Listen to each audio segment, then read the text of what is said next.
É sempre um prazer e espero que você aproveite a estadia na China. Conta pra gente o que sinto por aí. Yeah. Yeah, we can definitely get into that. Everybody hit the like Sim, button. sim, a gente pode entrar nesse assunto, com certeza. Pessoal, já vai deixando o like assim que entrar, porque isso ajuda a impulsionar a transmissão no algoritmo do YouTube. Então tá bom, professor Marty, vamos começar. Muita coisa aconteceu. Nas últimas 24 horas, o Irã deixou claro, por meio de uma ação coordenada no Estreito de Hormuz, interceptando navios e declarando publicamente, de forma direta aos Estados Unidos, que o bloqueio naval em andamento é uma violação do cessar-fogo. E por isso, o controle que o Irã tem sobre o Estreito de Hormuz não foi realmente questionado ou desafiado dessa vez. Mas, basicamente, o Irã afirmou que não vai abrir mais o estreito para a passagem de novos petroleiros.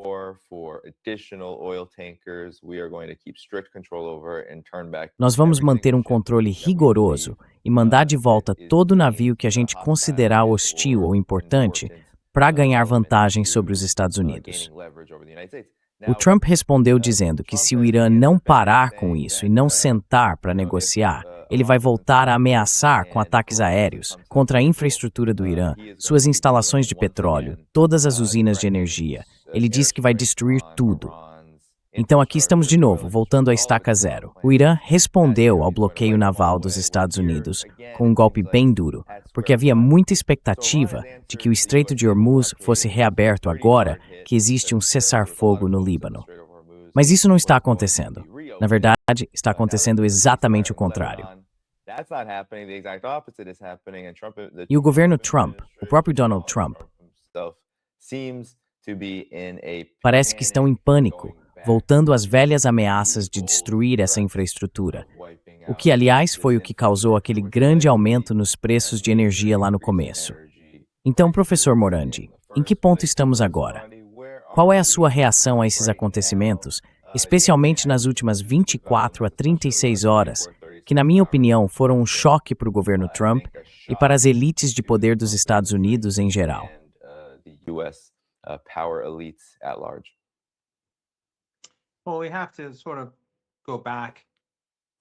Bom, a gente precisa voltar um pouco, só para lembrar todo mundo do que aconteceu e do que está acontecendo. Havia um genocídio acontecendo em Gaza e o Irã apoia o povo palestino. É o único país que os apoia como Estado, como governo. Fora isso, o mundo inteiro agora apoia o povo palestino. Todo mundo acordou para a verdade, no Ocidente e até na Índia.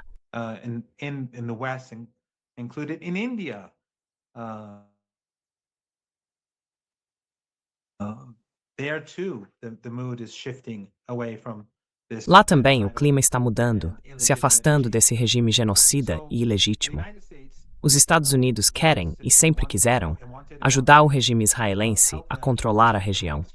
A gente viu isso na entrevista do embaixador americano com o Tucker Carlson, quando ele disse que, se Israel tomar toda a região, tudo bem para os Estados Unidos.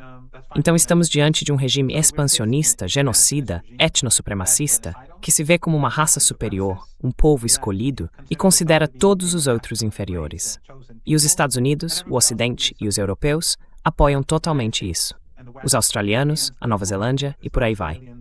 Aí avançamos no tempo, e temos uma guerra de 12 dias, em que os Estados Unidos, sob Trump, e o regime israelense conspiram e realizam uma agressão contra o Irã, uma guerra de agressão.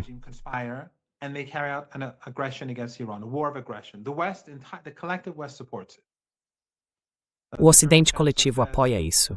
O chanceler alemão disse: o regime israelense faz o trabalho sujo por nós. Eles condenam o Irã, os europeus. Os israelenses e os americanos começaram a guerra, e mesmo assim condenam o Irã por causa dela. Mas o Irã não reage contra essas ditaduras árabes, só uma vez contra o Catar, porque o Catar era simbólico do CENTCOM, é onde fica o CENTCOM. Então, depois que os americanos bombardearam o Irã bombardeou a base americana no Catar. Essas ditaduras árabes têm sido cúmplices em conspirações contra o Irã há décadas. Quer dizer, em 1980, quando o Ocidente incentivou Saddam Hussein a invadir o Irã e deu a ele armas químicas, essas ditaduras familiares do Golfo Pérsico financiaram Saddam Hussein. E, ironicamente, quando os americanos quiseram invadir o Iraque, todos eles ajudaram os americanos na invasão. they all helped the Americans invade Iraq, and they hosted U.S. forces. Whereas the Iranians, Eles receberam forças dos Estados Unidos, enquanto os iranianos, que odiavam Saddam Hussein, se opuseram à invasão e a condenaram. E o Hezbollah também. Depois, esses regimes, após a Primavera Árabe, trabalharam com a CIA para derrubar os únicos governos que eram contrários ao Ocidente, a Líbia e a Síria. No Golfo Pérsico, não houve Primavera Árabe. Eles gastaram dinheiro para destruir a Síria e a Líbia, dois países que criticavam duramente o Império Ocidental. E claro, a Al-Qaeda foi usada nos dois, primeiro na Líbia, depois na Síria, a mesma Al-Qaeda que uma década antes nos disseram ter sido responsável pelo 11 de setembro. Então a guerra de 12 dias era para ter acabado em 1 ou 2 dias, e o Irã deveria ter colapsado. Mas isso não aconteceu.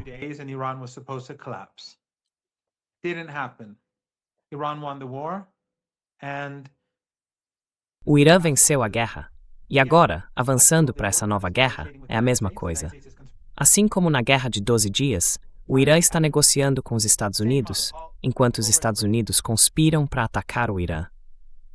É o mesmo modelo, repetido várias vezes, planejado para terminar em poucos dias. Eles começaram massacrando 168 meninas americanas, além de algumas dezenas de professores e funcionários de escola em Minam, e cometeram atrocidades por todo o país durante 40 dias, junto com seus aliados sionistas. Então, mais uma vez, foram eles que começaram a guerra. O Irã não começou a guerra. Eles é que escalaram o conflito. Começaram a atacar a infraestrutura crítica, começaram bombardeando hospitais e escolas, e depois passaram a bombardear. Infelizmente, professor Morandi, estamos com um pouco de atraso na conexão. O senhor consegue me ouvir? Instalação? Installation. And then Iran escalated. So every step of the way they E então o Irã aumentou a escalada. A cada passo, eles foram intensificando. E a cada passo, essas ditaduras familiares árabes estavam ao lado dos Estados Unidos. Professor Morandi, o senhor me ouve bem? Porque o território deles foi usado. Sem eles, essa guerra não poderia acontecer. Sem eles, agora os Estados Unidos não conseguiriam atacar o Irã de novo. Iranic. Professor Morandi, o senhor está me ouvindo bem? Tem muita... Ah, sou só eu, ou é? Without Saudi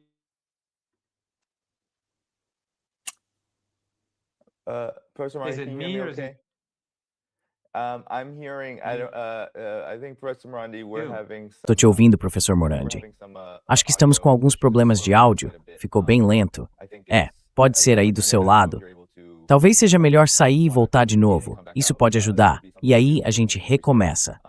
Eu posso esperar aqui enquanto você recarrega e estarei aqui quando voltar. Mas você travou completamente. Consegue? Ok. Então, professor Morandi, se puder, recarrega a página e eu te coloco de volta. Pois é, pessoal, estamos com alguns probleminhas de conexão. And is cute it that time Kumi. dealing with some connection issues, everybody. Please hit that like button. Professor Morandi will be back. O professor Morandi vai voltar. Então, o que o professor Morandi está dizendo é que existe um grande contexto por trás do que está acontecendo agora. O que a gente vê hoje parece um ciclo se repetindo. Estamos de volta a uma situação muito parecida com a de pouco tempo atrás, quando Trump e os Estados Unidos ameaçavam destruir todas as usinas e pontes do Irã. As pontes do Irã. O que, sejamos francos, provavelmente nem seria possível num curto prazo. Isso exigiria uma guerra longa, de grande escala. E a gente sabe o que aconteceu da última vez que o governo Trump fez esse tipo de ameaça. Houve um aumento enorme no preço do petróleo e um grande impacto na economia global como um todo.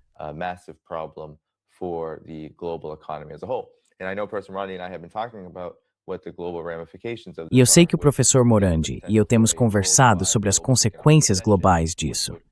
O potencial de uma recessão econômica mundial, o que só tornaria ainda mais difícil para os Estados Unidos, supostamente, alcançar os objetivos que acredita valer a pena perseguir nessa guerra, principalmente a destruição do governo e do Estado iraniano.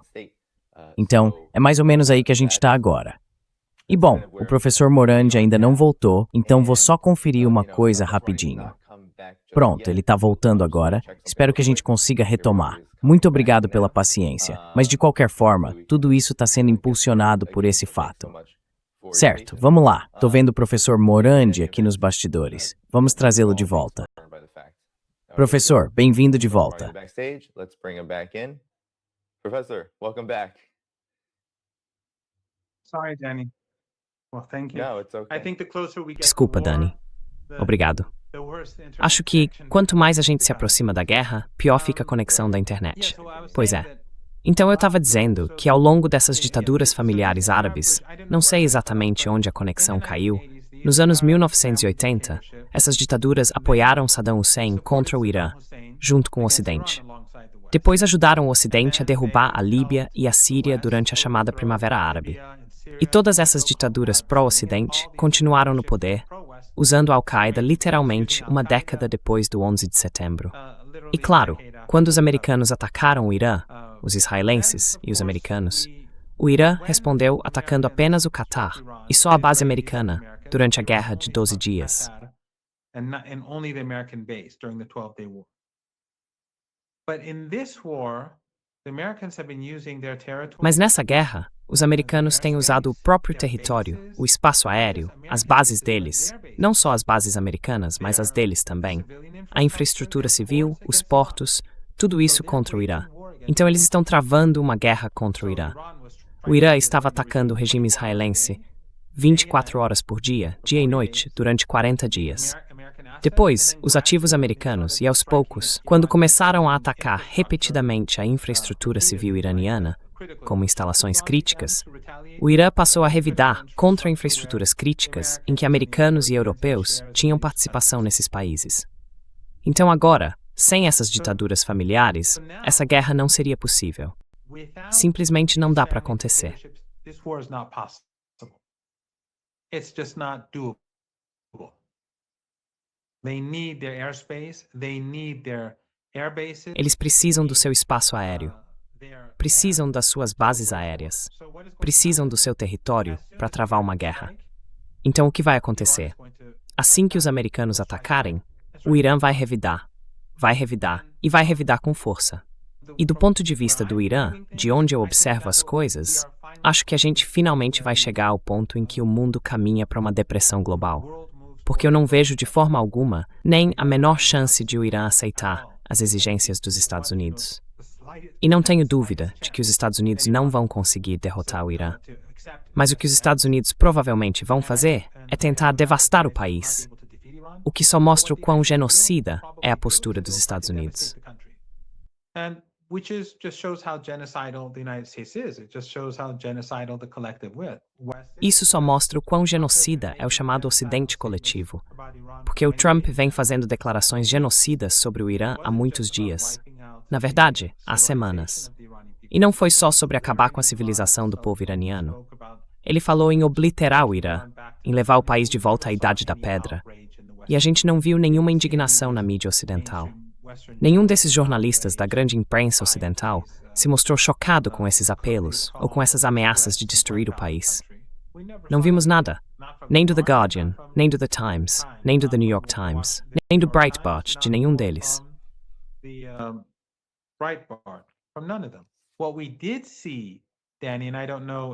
O que a gente viu, Dani, e eu não sei se você chegou a ver isso, foi que quando a delegação iraniana ia para Paquistão, o Washington Post publicou um editorial dizendo que os negociadores deveriam ser assassinados.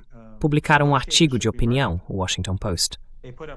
Então a mídia, os jornalistas do Ocidente, estão competindo com o próprio Estado para promover crimes contra a humanidade, crimes de guerra. Assim como no Líbano, você vê jornalistas ocidentais em Beirute que são um bando de criminosos. Eles falam em redutos do Hezbollah, em bases do Hezbollah, quando todo mundo sabe que estão bombardeando cidades. Agora mesmo, enquanto a gente fala, eles estão destruindo vilarejos no sul e nas áreas que ocuparam, o regime israelense.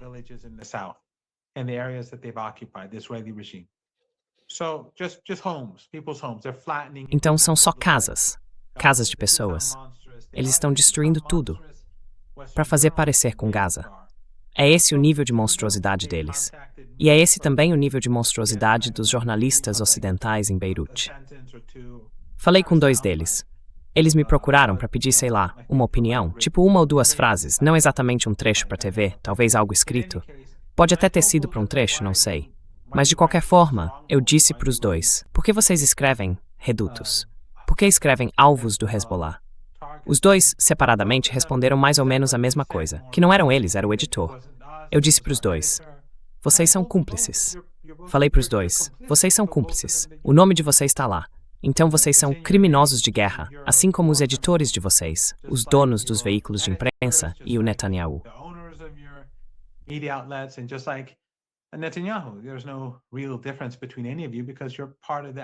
Não existe realmente diferença entre nenhum de vocês, porque todos fazem parte do mesmo aparato que permite que esses crimes aconteçam.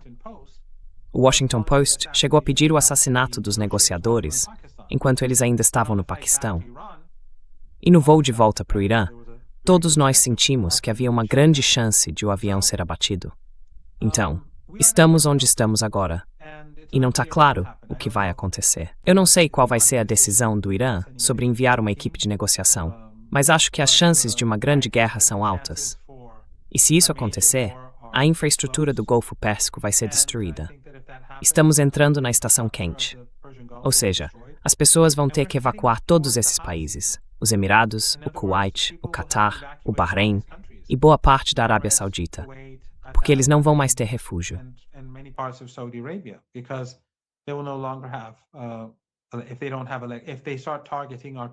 Se eles começarem a atacar nossa infraestrutura crítica, como usinas de energia, o Irã não vai ter outra escolha a não ser retaliar, porque esses países fazem parte da guerra. E os Estados Unidos usam esses países. Então, o Irã vai destruir as usinas elétricas deles. O que é muito mais fácil para os iranianos, porque as usinas do Irã estão espalhadas por todo o país. As deles são poucas e grandes. E quando forem destruídas, a região do Golfo Pérsico vai ficar muito quente e muito úmida. Daqui a mais ou menos um mês, o calor e a umidade já vão estar intensos. Então não vai ser um lugar onde as pessoas consigam viver. Esses países vão entrar em colapso. Eu acho que petróleo, gás, petroquímica, hélio, tudo isso, a gente devia simplesmente esquecer que existe nessa parte do mundo pelos próximos anos. E a economia mundial vai desabar.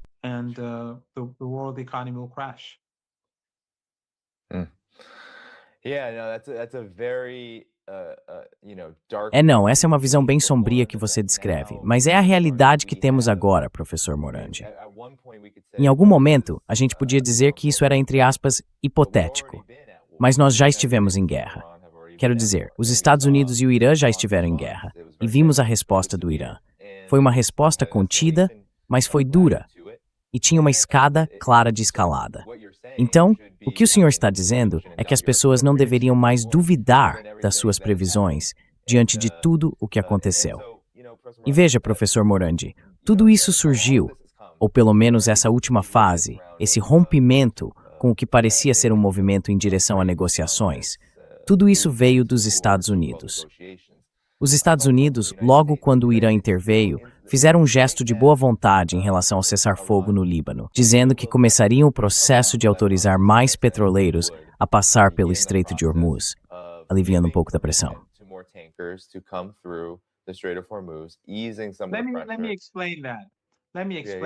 Deixa eu explicar isso. O que aconteceu foi que o Irã e os Estados Unidos acabaram por meio de mensagens e depois conversas indiretas, negociando o cessar-fogo. Eles não chegaram a negociar cara a cara. A única vez em que o Irã e os Estados Unidos realmente negociaram foi no dia em que o Dr. Ghalibaf, presidente do parlamento, se encontrou com Vance. Antes e depois disso, não houve nenhuma negociação. Ninguém deve se enganar. Tudo isso foi feito por meio de mensagens. Agora, o que aconteceu foi que houve um cessar-fogo. E por que houve esse cessar-fogo? No começo, os americanos, o Trump, estavam dizendo rendição incondicional. Depois isso não deu certo. Aí começaram a dizer que os mísseis e drones iranianos estavam acabando.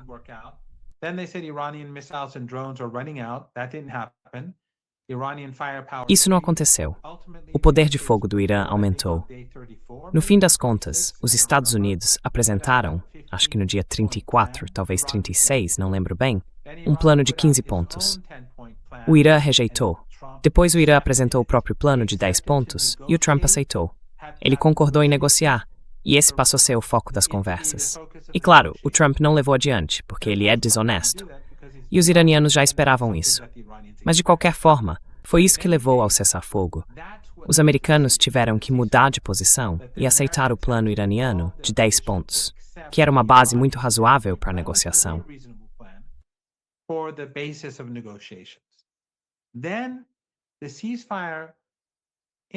Então, no cessar-fogo, era para ter acabado a luta, principalmente no Líbano, porque os combates lá estavam muito intensos. O primeiro-ministro do Paquistão disse que o Líbano fazia parte do cessar-fogo. E aí o Netanyahu foi lá e bombardeou o Líbano de forma massiva.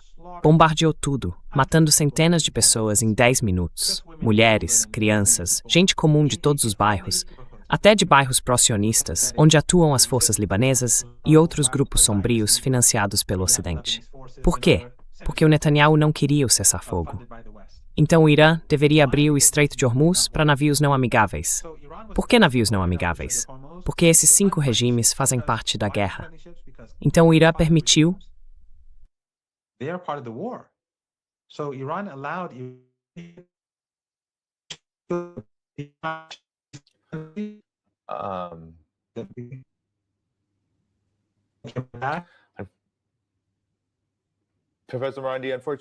Professor Morandi, infelizmente o áudio está cortando de novo.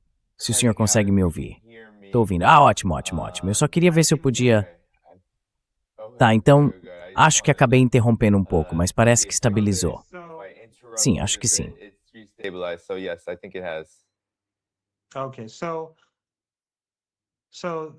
Certo, então. O Irã disse que permitiria que mais navios saíssem do Estreito de Hormuz, inclusive navios de países considerados hostis. Quem são esses países?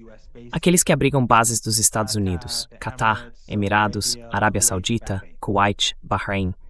Esses navios extras estavam prestes a partir, e aí os israelenses basicamente romperam o cessar-fogo ao atacar os libaneses. Então o Irã parou. Durante 10 dias, o Irã disse, não vamos deixar esses navios saírem até que haja um cessar-fogo, porque isso faz parte do acordo. Ou seja, o Estreito de Hormuz nunca foi fechado. Apenas os navios de países hostis ao Irã é que não puderam seguir viagem.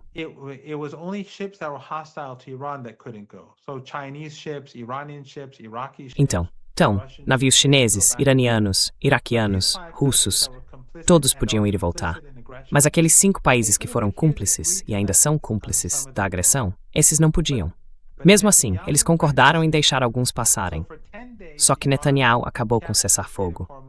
Durante 10 dias, o Irã manteve o Estreito de Hormuz restrito, até que o regime israelense foi obrigado a aceitar o cessar-fogo. Esses 10 dias de restrição no Estreito de Hormuz colocaram muita pressão sobre os Estados Unidos.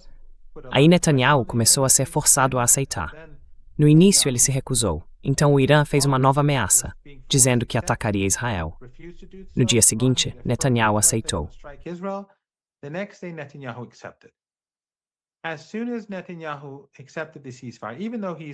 Assim que Netanyahu aceitou o cessar-fogo, mesmo estando agora destruindo prédios no sul do Líbano, em violação a esse cessar-fogo, e tendo matado alguém logo depois com um drone, o Irã permitiu a reabertura do Estreito de Hormuz. Mas 3 ou 4 dias antes, durante aquele período de 10 dias em que Netanyahu estava violando o cessar-fogo, os americanos impuseram um bloqueio aos portos iranianos. Então os iranianos abriram o porto, mas o Trump disse, eu vou manter o bloqueio. Certo. Aí o Irã respondeu, bom, se vocês vão manter o bloqueio, isso é uma violação do acordo, uma violação do cessar-fogo. Então nós vamos voltar a restringir a saída de navios pelo Estreito de Hormuz.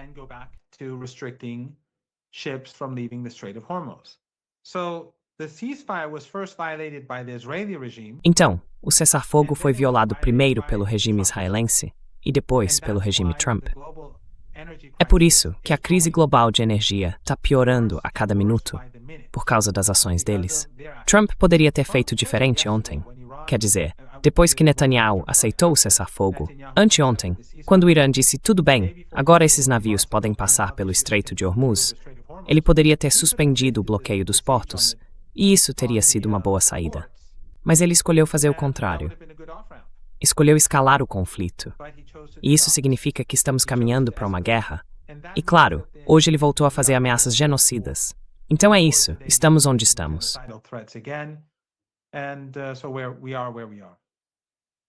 Yeah.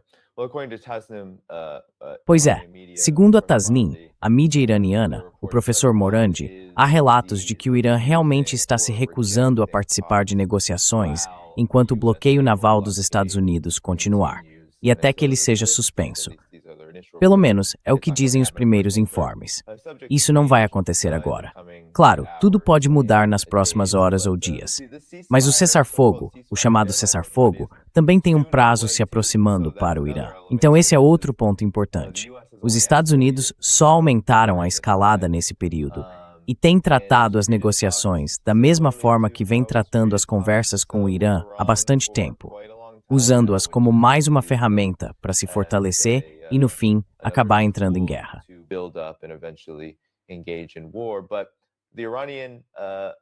Mas os militares iranianos e a Guarda Revolucionária estão dizendo, e a gente até comentou sobre isso antes de entrar no ar, que eles estão produzindo, construindo e desenvolvendo mísseis e drones num ritmo mais rápido do que antes de 28 de fevereiro, antes do início da guerra.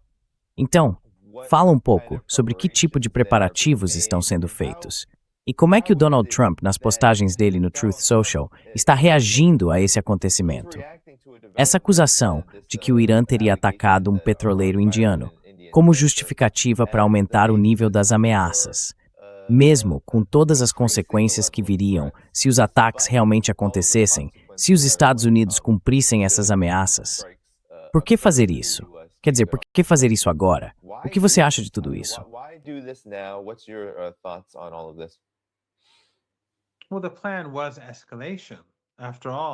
Bem, o plano era a escalada. Caso contrário, a gente nem estaria aqui.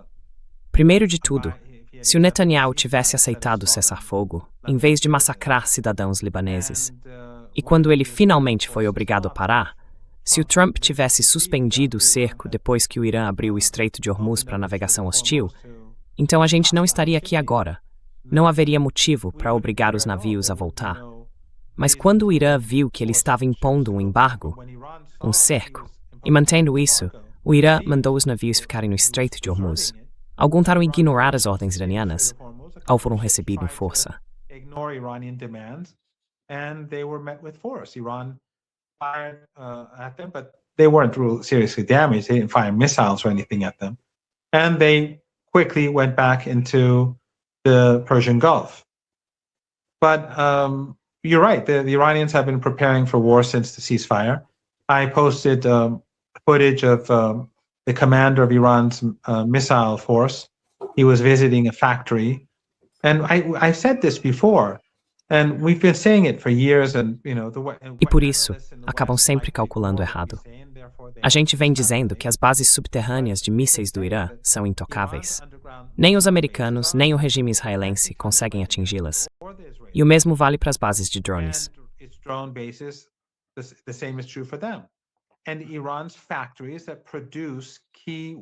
E as fábricas do Irã, que produzem armas importantes, também ficam todas no subsolo. As imagens que eu publiquei são de uma base subterrânea, e nelas dá para ver também o local onde eles montam mísseis. O Irã não tem falta de mísseis, nem de drones. E o motivo, como a gente já falou várias vezes, é que o Irã vem se preparando para uma guerra contra os americanos desde o 11 de setembro, desde que os Estados Unidos invadiram o Iraque e o Afeganistão. Lembra do que Wesley Clark disse? Que um general contou para ele que queriam invadir 7 países. Tá me ouvindo?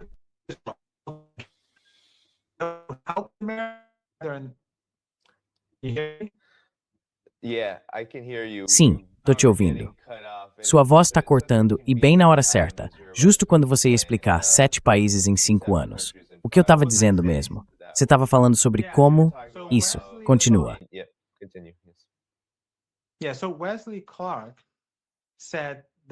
Pois é, o Wesley Clark contou que um general disse a ele que iam tomar 7 países em 5 anos. E muita gente ajudou os americanos e os israelenses a fazer isso. Ajudaram a desestabilizar a Líbia, enfraqueceram a Síria, e todos eles acabaram servindo de idiotas úteis para o Império. Quer dizer, se a gente não os vê como aliados estratégicos, então foram idiotas úteis mesmo. Então, desses 7 países, 6 já caíram. Não em 5 anos, mas em 25. Agora só falta o último, que é o Irã, a joia da coroa. Mas o Irã vem se preparando desde aquela época, e até antes, mas principalmente desde então, porque as ameaças ficaram mais diretas. Os Estados Unidos cercaram o Irã, tomaram o Iraque e o Afeganistão. The United States surrounded Iran. They took Iraq, Afghanistan. They had bases across the Persian Gulf. Eles tinham bases espalhadas pelo Golfo Pérsico. A Turquia faz parte da OTAN. A República do Azerbaijão é um regime cliente. Então, os iranianos desenvolveram esses sistemas de mísseis, mas também se prepararam para uma guerra terrestre. E assim como os americanos subestimaram as capacidades de mísseis e drones do Irã, vão errar de novo quando lançarem uma ofensiva por terra. Os iranianos provavelmente vão deixar que eles tomem um pouco de território, talvez algumas ilhas, e depois vão começar a reagir. E vão continuar atacando, de novo, por dias, semanas, talvez até meses. Aí o Hegseth vai aparecer na TV dizendo que eles estão ficando sem mísseis, sem drones, que está quase acabando, que já terminou.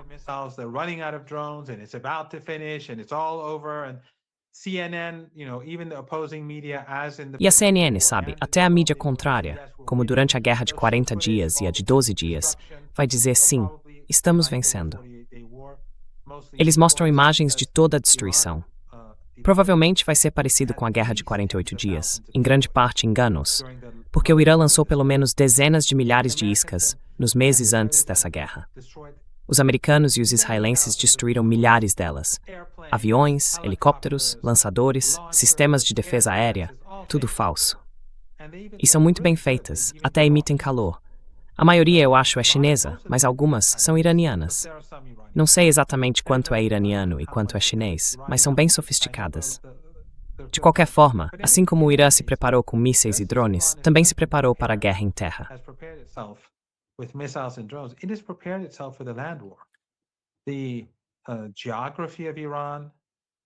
A geografia do Irã é montanhosa, um terreno bem acidentado.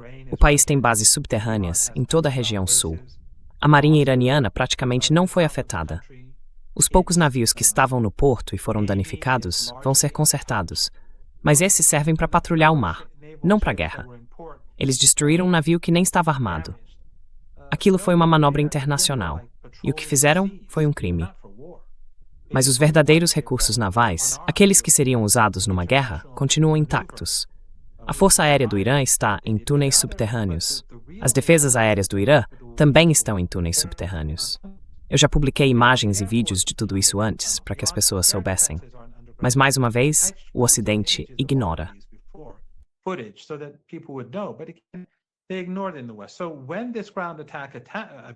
Então, quando esse ataque terrestre começar, o Irã vai estar pronto.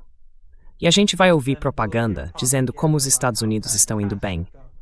Mas depois de 1 ou 2 semanas, vai ficar claro que as coisas não vão sair como esperavam. Aí vem a questão de atacar a infraestrutura iraniana. Se atacarem a infraestrutura do Irã, o Irã não vai ter outra escolha a não ser revidar.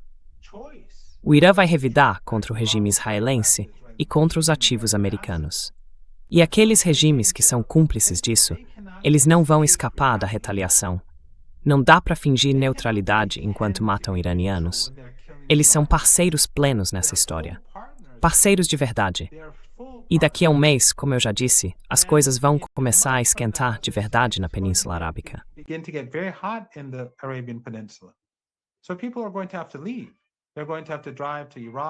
Então as pessoas vão ter que sair, vão ter que dirigir até o Iraque ou até a Jordânia. Esses países, especialmente os menores, não vão aguentar. O que o Trump está fazendo é empurrar uma crise econômica. E rápido. A cada hora, ele está piorando essa crise. E eu acho que nos próximos dias, a gente vai ver uma catástrofe se desenrolar, a menos que o Trump recue. Mas ele não é o tipo de pessoa que até agora tenha mostrado ser capaz de pegar uma saída. Ele podia ter feito isso quando os iranianos, como a gente comentou antes, facilitaram a passagem e deixaram mais navios cruzarem o Golfo Pérsico. Ele podia ter feito isso naquela hora. Yeah. E esse bloqueio, que como muita gente aqui no programa já comentou, tem um caráter bem farsesco, considerando a imensidão da área onde a Marinha dos Estados Unidos está operando. Tudo isso para dizer que há bastante espaço para simplesmente parar com isso, para voltar ao que já era um status quo bem desastroso. Depois de mais de um mês de guerra, o resultado é uma economia global em frangalhos, um aparato militar que gastou demais e um governo e uma sociedade iranianos muito mais unidos do que antes. E tem um outro ponto nisso, professor Moradi. Duas coisas estão acontecendo ao mesmo tempo.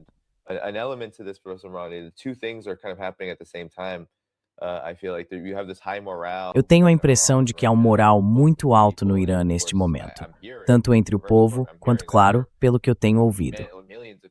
Você pode me confirmar isso, mas o que dizem é que milhões de pessoas estão se oferecendo como voluntárias, caso haja algum tipo de operação terrestre, ou se houver necessidade de reforçar as forças que já estão operando os sistemas de defesa aérea e de mísseis, e por aí vai. E tem o outro lado dessa história. O governo Trump também está dizendo que nos próximos dias, enquanto falam sobre negociações no Paquistão, a Marinha dos Estados Unidos vai começar a abordar embarcações iranianas, navios que navegam não só pelo Estreito de Hormuz, mas também saindo dele e voltando. Eles vão ser abordados, o que representa uma grande escalada, especialmente com um país com o qual você já está em guerra ou esteve em guerra ativa antes do cessar-fogo.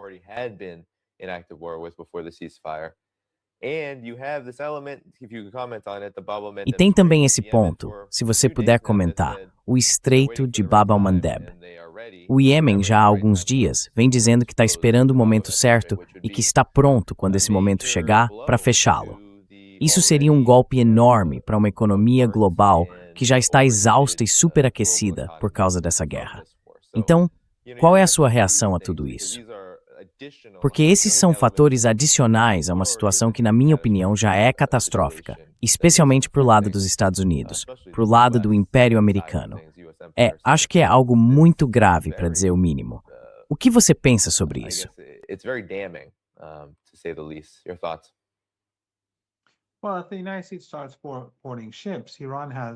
Olha, se os Estados Unidos começarem a abordar navios, o Irã também tem vários navios no Golfo Pérsico que pode abordar. E lembre-se, esses navios transportam materiais, energia ou ativos que, em grande parte, pertencem aos 5 países cúmplices da guerra. Sem eles, essa guerra nem teria sido possível. Então o Irã vai retaliar. Isso não vai acabar bem para ninguém, e com certeza não vai acabar bem para o Império. Eles podem até abordar alguns navios aqui e ali, roubar grãos iranianos ou bens que pertencem ao povo iraniano.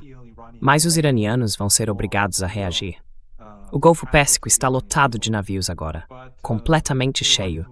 Se você olhar as imagens, dá para ver, estão todos enfileirados, um atrás do outro.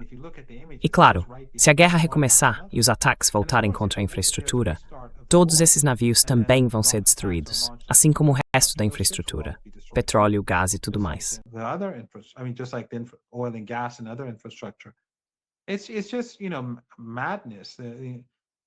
É simplesmente uma loucura, sabe? Parece que os Estados Unidos estão sendo comandados por pessoas insanas, que ou estão completamente comprometidas, ou então são aqueles que colocam o sionismo em primeiro lugar e estão no controle total, sem se importar com os Estados Unidos, com a economia global, com a economia da Índia, da Alemanha, da Argentina. Nada disso. Eles só se importam com o regime sionista, com suas políticas expansionistas, suas políticas genocidas, e, por causa disso, estão dispostos a sacrificar todo mundo. Não existe um bom cenário aqui. Se a gente olha para frente, do jeito que as coisas estão indo, o que se vê é destruição total. E tudo isso só para ajudar o regime israelense. É tudo sobre o regime israelense. É tudo sobre o sionismo. O colapso da economia global parece estar chegando. E por quê? Por causa de Israel.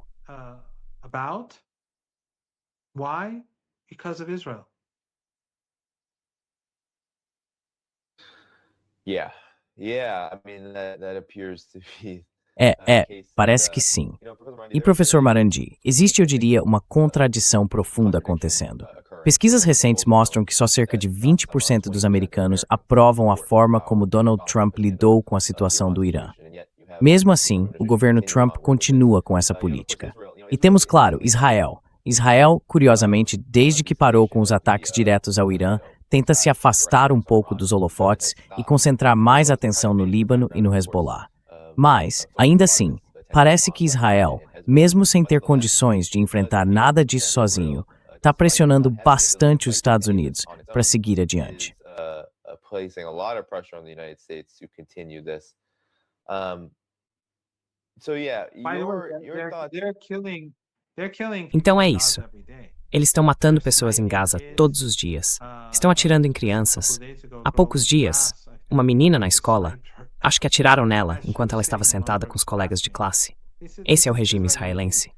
E na Cisjordânia, continuam espancando, agredindo e matando palestinos. Quer dizer, não é só no Líbano. No Líbano agora, eles estão destruindo vilarejo atrás de vilarejo. E claro, tivemos aquele massacre que o Irã obrigou eles a parar. Mas o que estão fazendo no Líbano continua. O que estão fazendo em Gaza continua. E o que estão fazendo na Cisjordânia também continua. What they're doing in Gaza is ongoing, and what they're doing in the West Bank is ongoing. And all É, of that is E tudo ongoing. isso ainda está acontecendo. Agora a gente está bem na beira de mais uma rodada de, sabe, é tão claramente óbvio que estamos voltando para o mesmo ponto em que estávamos no dia 28 de fevereiro, depois dos primeiros ataques. Estamos voltando às ameaças, que depois viraram ataques, que levaram à resposta do Irã, à sua autodefesa. E isso causou um enorme prejuízo para a região, para os atores regionais envolvidos nisso tudo e para os próprios Estados Unidos. Então, uma repetição disso, eu imagino, teria um efeito acumulado. Você disse que acredita que uma grande depressão está a caminho. Mas como isso se encaixa com uma guerra em andamento? No passado, só teve uma vez, eu acho, em que houve uma depressão de verdade, acontecendo ao mesmo tempo que um grande confronto entre nações, e foi na Segunda Guerra Mundial. Havia uma depressão em curso, e ela ainda não tinha acabado quando a guerra começou. There was a depression happening, and the depression was not over when World War II started, and it had a major impact on the outcome of that war. E isso teve um grande impacto no resultado daquela guerra. Então, eu queria saber sua opinião sobre como a entrada de uma crise econômica que ainda está se formando e que pode chegar ao limite se os Estados Unidos voltarem a agir, pode afetar o desfecho disso tudo. Porque depressões econômicas atingem todo mundo. Mas o Irã tem estado numa posição de isolamento, praticamente fora de boa parte da economia global. E teve que até a grande mídia, os institutos de pesquisa, todos eles reconhecem isso. Teve que desenvolver uma economia bastante autossuficiente, talvez preparada para suportar os choques que a economia global enfrenta. Já os Estados Unidos provavelmente não estão nessa posição. Então, o que você pensa sobre isso? Your thoughts on this? Well, there's no doubt that the war has caused significant Olha, não há dúvida de que a guerra causou um grande prejuízo ao Irã. Mas o Irã também é um país enorme, e uma guerra futura traria ainda mais destruição. Só que o impacto sobre a economia global não acontece em questão de segundos, como quando um míssil atinge um prédio e o prédio desaba. O que estamos vendo agora é só a ponta do iceberg. E essa ponta são os aumentos nos custos de energia e nos preços dos alimentos que já aparecem aqui e ali. Em alguns lugares, a situação é ainda pior. rising food costs that we're seeing here and there. Some places it's worse, some places it's not as bad for a host of reasons. Em alguns lugares, a situação não é tão grave, por vários motivos. Por causa das cadeias de suprimento, porque alguns países não têm reservas, e porque cada país tem necessidades diferentes. Mas de qualquer forma, está piorando. A gente vai chegar a um ponto em que, segundo alguns, e eu não posso afirmar isso com certeza, dizem que dentro de 2 semanas a crise vai atingir um novo patamar. E em cerca de 4 semanas vai se tornar uma crise completa. Então, como eu disse, o que estamos vendo agora é só a ponta do iceberg. Mas quando isso estourar, vai ser como uma bomba atômica.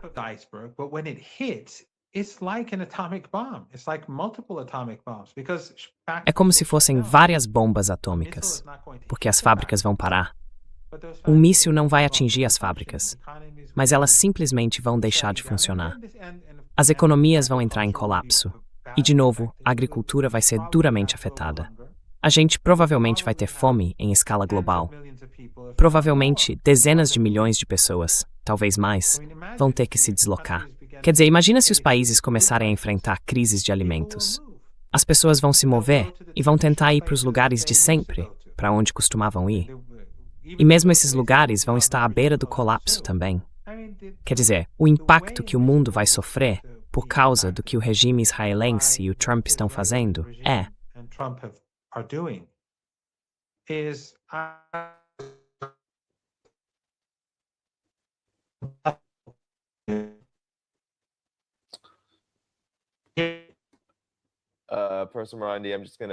Professor Morandi, vou te interromper rapidinho porque acho que você voltou.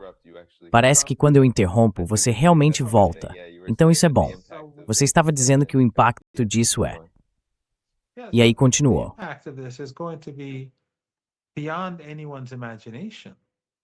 Então o impacto disso vai ser além de qualquer imaginação.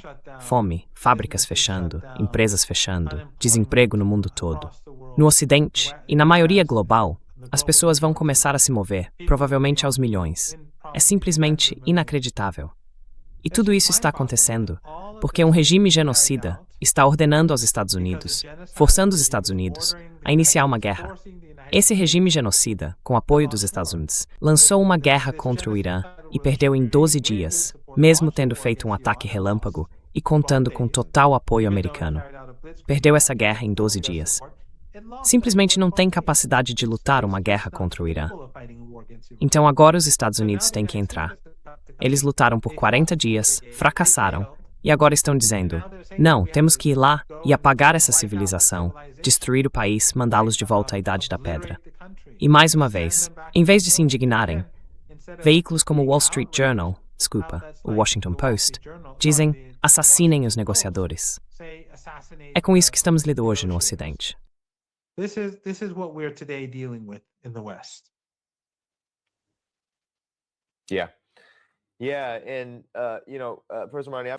E olha, pessoalmente, eu tô na China e conversei com, acho que ele também é um contato seu, o Zhang Weiwei, e ele foi muito claro. E como você sabe, o que o Zhang Weiwei diz normalmente vem com uma clareza muito bem informada. Ele deixou bem claro que se tem falado muito sobre a relação entre a China e o Irã. Recentemente surgiram rumores de que a China teria sido um dos principais atores ao pressionar o Irã a aceitar o cessar-fogo. Ele disse que não acredita que isso tenha acontecido. Na verdade, a posição da China é que, claro, ela não quer ver instabilidade, mas ao mesmo tempo não tem medo das consequências do que está acontecendo e não vai interferir nisso. O que, aliás, é um princípio geral da China em qualquer tipo de conflito ou guerra que aconteça no mundo.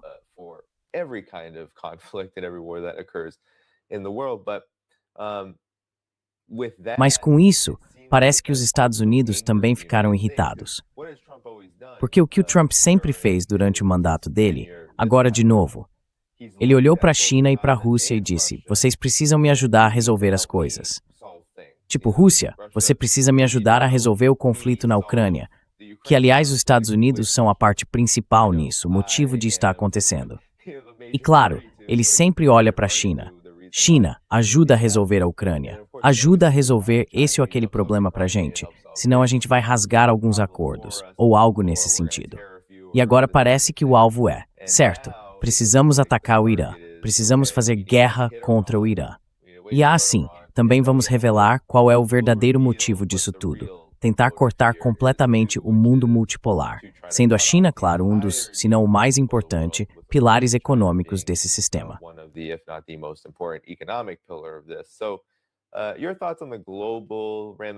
Então, qual é a sua visão sobre as consequências globais do momento em que a gente está agora, especialmente fora da região? Como isso deve impactar a China, o mundo multipolar e o Irã, junto com seus principais aliados, a China e a Rússia? Onde tudo isso se encaixa dentro desse cenário multipolar? Alguns dizem que é benéfico, outros que é prejudicial, mas eu acho que o quadro é bem mais sutil e complexo. Qual é a sua opinião sobre isso?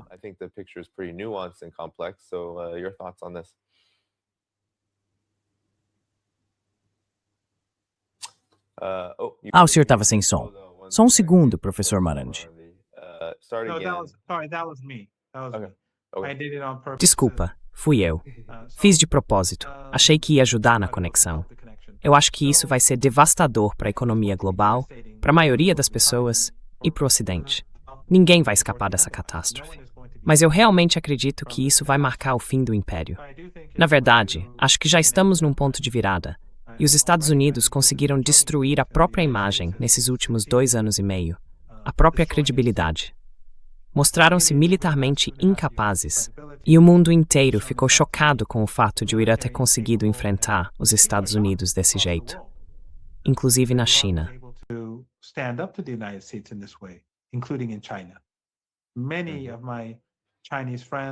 Muitos dos meus amigos e colegas chineses, e também pessoas que são especialistas na área na China, têm me dito nas últimas semanas que a visão deles sobre Teherã mudou completamente. Pessoas no mundo todo foram influenciadas pelas narrativas ocidentais sobre o Irã. Elas acreditaram nas bobagens de que o chamado regime, como gostam de dizer no Ocidente, é impopular, que está desmoronando, que é corrupto, que seus líderes são odiados, e por aí vai. Todas aquelas narrativas de sempre que a gente ouve há décadas, que é contra as mulheres, que bate em crianças. Eu nem sei o que foi mesmo que o Trump disse, que eles cortavam crianças ao meio, ou algo assim. Exatamente o tipo de coisa que os israelenses fazem. Ele dizia que cortavam crianças ao meio, ou algo desse tipo. Eu sei, é só esse, tipo de barbarismo psicopata, é isso. Então, de qualquer forma, muita gente influenciada por think tanks ocidentais, pela mídia ocidental e por autoridades do Ocidente achava que o Irã ia cair. E quando isso não aconteceu, todo mundo ficou chocado, surpreso. Pessoas do mundo inteiro têm me procurado, tem sido intenso, tenho falado com gente de vários lugares, com a imprensa, enfim, tô correndo para dar conta de tudo. Mas o ponto é que as pessoas estão fascinadas pelo Irã. Elas querem saber mais sobre o país. Por isso, em todos os programas em que eu participo, eu digo que não há muito material disponível para quem quer ler sobre o assunto. Eu disse no seu programa, e em outros também, leiam Going to Tehran, o livro dos Leverets. As pessoas estão interessadas no Imam Hussein, no Ayatollah Khamenei, no Ashura, na história e na civilização do Irã. Há um interesse crescente pelo país.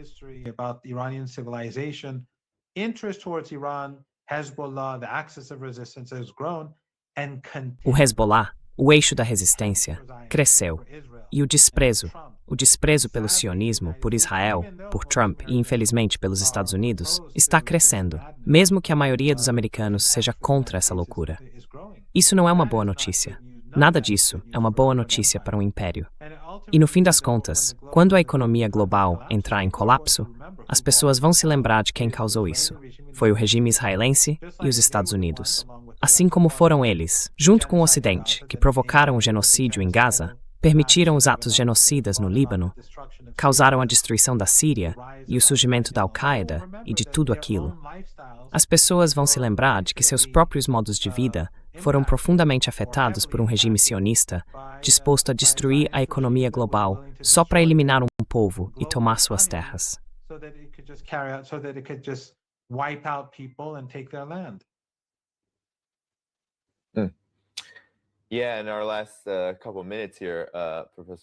Pois é, nos nossos últimos minutos aqui, professor Morandi, está muito claro, nesse país enorme em que eu estou, o maior, na verdade, o maior país do mundo, especialmente do ponto de vista econômico, que ninguém acha que os Estados Unidos estão vencendo.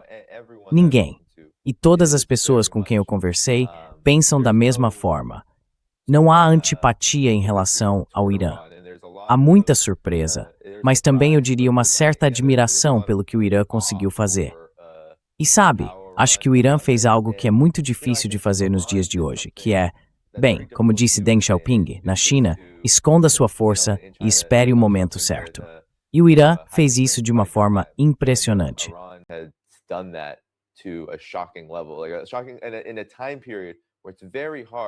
Num momento em que é muito difícil, especialmente quando a gente tem entidades inteiras, entidades coloniais como Israel e os Estados Unidos, esses grandes impérios, investindo tanto dinheiro em inteligência, tanto dinheiro em espionagem, em infiltração, tanto dinheiro e tempo em tudo isso, e ainda assim o Irã, eles mesmos admitiram, foram pegos de surpresa. Não sabiam que isso ia acontecer. E olha, até o Hezbollah, que está ali do lado de Israel. O que Israel disse quando o Hezbollah entrou na guerra? Ops, ficamos surpresos com a força do ataque. Não fazíamos ideia de que eles tinham esse tipo de artilharia, esse tipo de sistema de mísseis. Nenhuma ideia. E agora sabem. Mas é justamente essa resiliência por trás disso que é o ponto central. O verdadeiro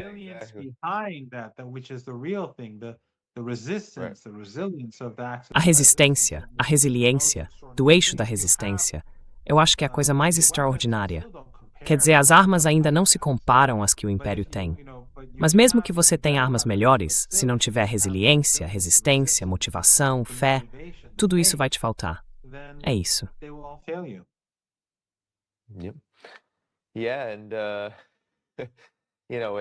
E parece que é exatamente aí que a gente está agora. Suas considerações finais, porque olha, esse é realmente um momento de virada. A gente provavelmente vai conversar de novo em breve, dependendo do que acontecer nos próximos dias.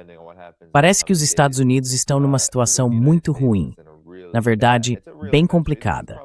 Quando se fala de uma guerra direta, em que o país acaba se envolvendo de forma inevitável e sobe degrau por degrau nessa escada de escalada, porque o Irã conseguiu se defender e resistir a cada ataque que tentaram contra ele. Parece um momento sem precedentes. E como você disse antes do programa, o mundo vai mudar. Alguma reflexão sobre isso? O mundo vai mudar de forma impressionante. Então, suas palavras finais para a gente encerrar.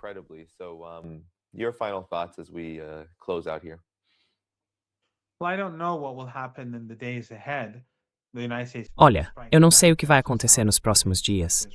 Os Estados Unidos podem atacar ainda hoje à noite. É assim que eles costumam agir, como os israelenses. E talvez a gente fique sem energia, ou eu tenha problemas com a internet, ou outras dificuldades. Então, o que eu realmente quero que as pessoas lembrem é que todos nós somos responsáveis e que precisamos agir, nos levantar contra esse império do mal e contra o sionismo.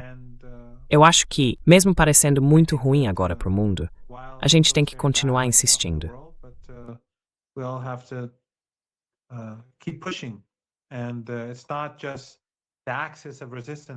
E não é só o eixo da resistência que precisa resistir. Existe uma resistência mais ampla, espalhada pelo mundo todo, seja por meio de boicotes a produtos, protestos, pressão sobre governos locais para suspender cooperação ou compras, ou para se afastar do império. Todos nós temos a responsabilidade de fazer o que estiver ao nosso alcance. Mas a gente precisa manter o otimismo. E ninguém deve se sentir culpado pelo que o próprio governo faz, desde que esteja fazendo a coisa certa.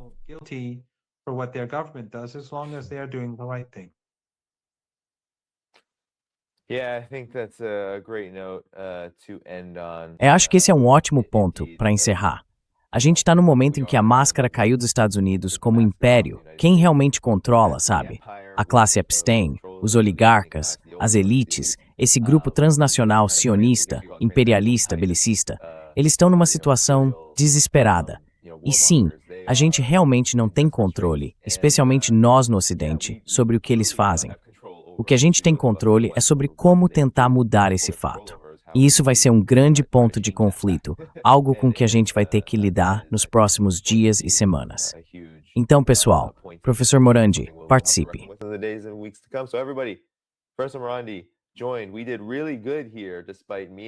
A gente se saiu muito bem aqui, mesmo eu não tendo um VPN no momento, porque as empresas de VPN estão em crise total. Eu tenho uma suspeita, Professor Morandi, de que é a guerra, as consequências econômicas dessa guerra que estão afetando essas empresas.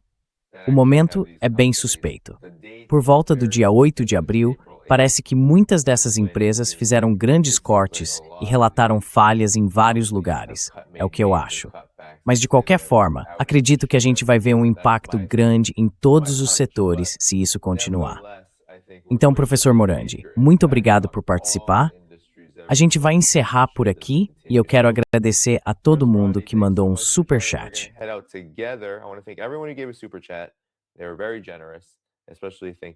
Eles foram muito generosos, especialmente ao agradecer o Professor Morandi, que a gente quer ver seguro em casa.